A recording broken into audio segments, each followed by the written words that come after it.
Assalamualaikum warahmatullahi wabarakatuh. Halo sahabatku semuanya, kembali lagi dalam kisah hikmah. Kisah cicit Rasulullah SAW yang pingsan saat pertabliyah haji. Dijelaskan dalam buku kisah teladan ulama-ulama besar dunia, karya Jaka Perdana Putra. Ali Zainal Abidin merupakan orang yang dermawan. Beliau juga merupakan salah satu cicit Rasulullah SAW. Suatu saat, ia hendak menunaikan ibadah haji. Sukainah, adiknya memberinya makanan untuk bekal selama perjalanan. Ali Zainal Abidin pun membawa bekal yang terbilang cukup banyak karena makanan tersebut dibeli seharga 100 dirham. Ketika di tengah perjalanan, Ali Zainal Abidin melihat orang fakir miskin, lalu memberikan bekalnya kepada mereka. Ia memang terkenal sangat dermawan dan seringkali bersedekah secara rahasia tanpa diketahui satu orang pun. Sebab kebiasaan bersedekah secara sembunyi-sembunyi itu ia sampai dikira sebagai orang yang kikir oleh orang lain.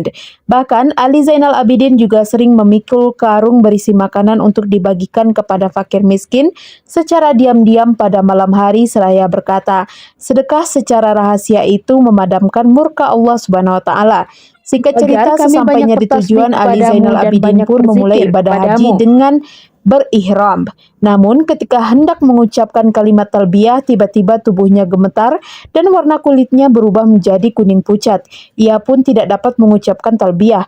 "Mengapa engkau tidak mengucapkan talbiyah?" tanya orang-orang dengan heran. "Aku takut ketika aku mengucapkan talbiyah, labbaik, Allah Subhanahu wa taala menjawab engkau tidak disambut."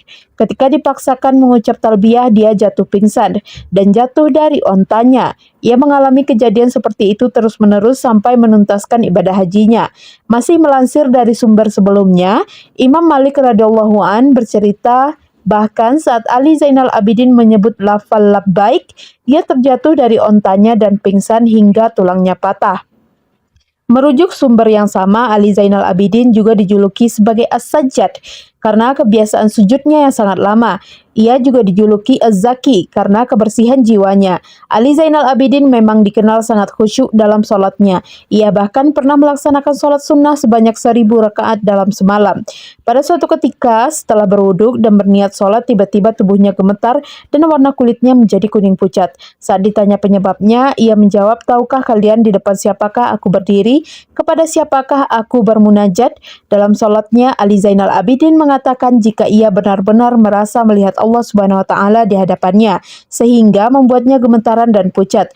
Itulah kualitas sholat hamba Allah yang sudah sangat tinggi derajatnya. Wallahu alam.